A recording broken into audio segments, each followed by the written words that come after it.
நீங்க ஒருத்தங்கள அதிகமா நேசிச்சீங்க. அவங்களுக்கு உங்களோட வாழ்க்கையில ஒரு முக்கிய இடமும் குடுத்தீங்க. அவங்களோட மெசேஜ், சிரிப்பு அவங்க பேசின வார்த்தைகள் இது எல்லாமே உங்களோட மனசுல ஓடிக்கிட்டே இருக்கு. பட் அவங்க இப்போ ரொம்பவே மாறிட்டாங்க. உங்கள விட்டு தூரமாவே போயிட்டாங்க. இப்பல்லாம் அவங்க உங்ககிட்ட பேசுறதுக்கு கூட யோசிக்கிறாங்க. ஆனா நீங்க அவங்க ஒவ்வொரு மெசேஜுக்காகவும் கால்க்காகவும் வெயிட் பண்றீங்க. கண்டிப்பா ஒரு நாள் திருப்பி வருவாங்க அப்படின்னு நம்பிட்டு இருக்கீங்க.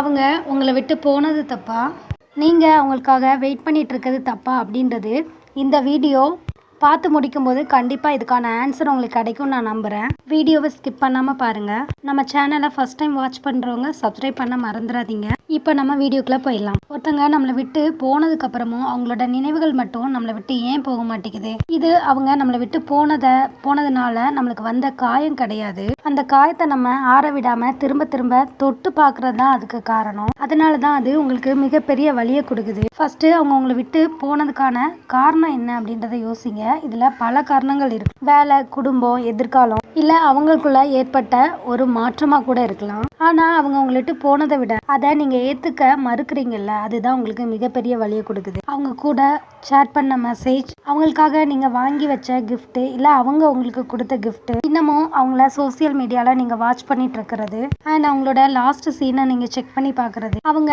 உங்களை விட்டு போயிட்டாங்க, இது ஒரு இன்ஃபர்மேஷன் கிடையாது, இது நம்ம உணர்ச்சி சம்பந்தப்பட்டது அப்படின்றத ஏத்துக்கோங்க. ஏன் இப்படி ஆச்சு? நம்ம ஏதாவது தப்பு பண்ணிட்டோமா? இனிமேல் என்னோட வாழ்க்கை என்ன ஆகுமோ? இந்த கொஸ்டின் எல்லாமே நார்மலானது தான். இந்த வழியை நீங்க மட்டும் தனியா அனுபவிக்கல. உலகத்துல கோடிக்கணக்கான பேர் இதே வழியை அனுபவிச்சுட்டு தான் இருக்காங்க. உங்க மனசுல உண்மையாவே தோணலாம், அவங்க நம்மளுக்கு கிடைச்சிருந்தா நம்மளோட லைஃப் நல்லா இருந்திருக்குமோ அப்படின்னு. ஆனா அது உண்மை இல்ல. அவங்க இல்லாம நீங்க வாழவே முடியாது அப்படின்னு நீங்க நினைக்கிறது தான் உங்களோட பெரிய பலவீனமா மாறிடுச்சு. அவங்க உங்களை விட்டு போனது ஒரு பூட்டை திறந்த மாதிரி தான். அதுக்கப்புறம் இருக்கிற அழகான வாழ்க்கைய நீங்க பார்க்கவே மாட்டுறீங்க. மூடின அந்த கதவை மட்டுமே யோசிச்சுட்டு இருக்கீங்க. உங்களோட வாழ்க்கையவே மூடின கதவை நீங்க தான் கண்டிப்பா உடைச்சாகணும். உங்க மனசை கண்டிப்பா நீங்க தான் விடுவிக்க முடியும். ஏன் அவங்களோட நினைவுகளை நம்ம இன்னும் ரொம்ப பிடிவாதமா பிடிச்சிட்டு இருக்கோம் அப்படின்றது தெரியுமா? ஏன்னா நம்மளோட மூளை நம்மளுக்கு சந்தோஷம் கொடுத்த விஷயங்களை திரும்ப திரும்ப பார்த்துக்கிட்டே இருக்கும். அவங்க கிட்ட இருந்து நம்மளுக்கு கிடைச்ச அந்த லவ், பாதுகாப்பு, ஹாப்பினஸ் இதெல்லாம் நம்மளோட மூளை எப்பவுமே மறக்க. அதான் நம்ம திரும்ப திரும்ப அந்த நினைவுகளுக்குள்ள போறோம். இது ஒரு அடிக்டட் மாறிது. அதனாலதான் அவங்க போனதுக்கு அப்புறம் கூட நம்மளுக்கு அவங்களோட ஃபீல் பண்ண அந்த ஹாப்பினஸ் திரும்பவும் வேணும் அப்படின்னு நம்ம நினைக்கிறோம். அவங்க உங்களை விட்டு போனதுக்கான காரணத்தை நீங்க எப்பவுமே தேடாதீங்க. அது அவங்களோட பிரச்சனை. நீங்க ஏன் இன்னும் அதே யோசிக்கிறீங்க அப்படின்றது உங்களோட பிரச்சனை. இதை புரிஞ்சுக்கிட்டாலே உங்களோட பாதி வலி தீர்ந்துரும். அவங்க இல்லாத வாழ்க்கையில பழைய சந்தோஷத்தை தேடாதீங்க. இந்த வழியில இருந்து வெளியில வர்றதுக்கு முக்கியமான 3 விஷயம் இருக்கு. நம்பர் 1, ஒரே ஒரு தடவை அவங்க ஆன்லைன்ல இருக்காங்களான்னு செக் பண்ணுவோமா, அவங்க டிபி ஏதாவது சேஞ்ச் ஆயிருக்கான்னு பார்ப்போமா அப்படின்னு ஒரு டைம் கூட செக் பண்ணாதீங்க.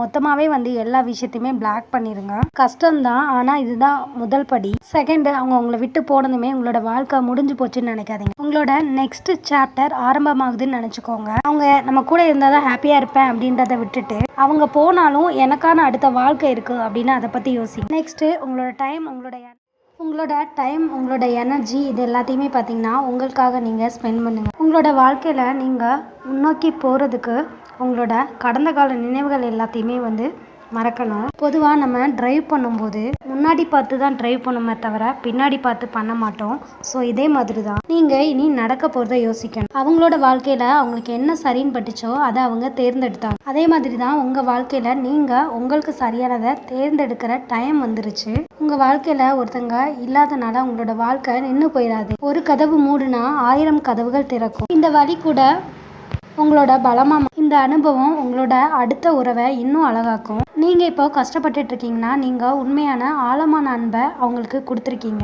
அந்த அன்பு ஒரு டைமும் வீண் போகாது. அந்த அன்பை உங்களுக்கு நீங்களே இப்போ கொடுக்க ஆரம்பிங்க. உங்க மேல நீங்க கேர் எடுத்துக்கோங்க. ஆரோக்கியமான உடம்பு தான் ஆரோக்கியமான மனசுக்கு முக்கிய காரணம். ஏதாவது புதுசா கத்துக்கோங்க, இல்ல புக்ஸ் ரீட் பண்ணுங்க. உங்களோட நாலேஜை இம்ப்ரூவ்மெண்ட் பண்ணுங்க. இல்ல உங்களுக்கு ஒர்க்ல ஏதாச்சும் ஸ்கில் தேவையா இருந்தா அதை நீங்க கத்துக்க ட்ரை பண்ணுங்க. நம்மளோட அறிவு எப்பவுமே நம்மளோட தன்னம்பிக்கையை அதிகப்படுத்தும். தனிமையிலேருந்து வெளியில உங்களோட ஃபேமிலி கூட டைம் ஸ்பெண்ட் பண்ணுங்க. இந்த உலகத்துல உங்களை நேசிக்கிற மாதிரி இன்னும் நிறைய பர்சன்ஸ் இருக்காங்க.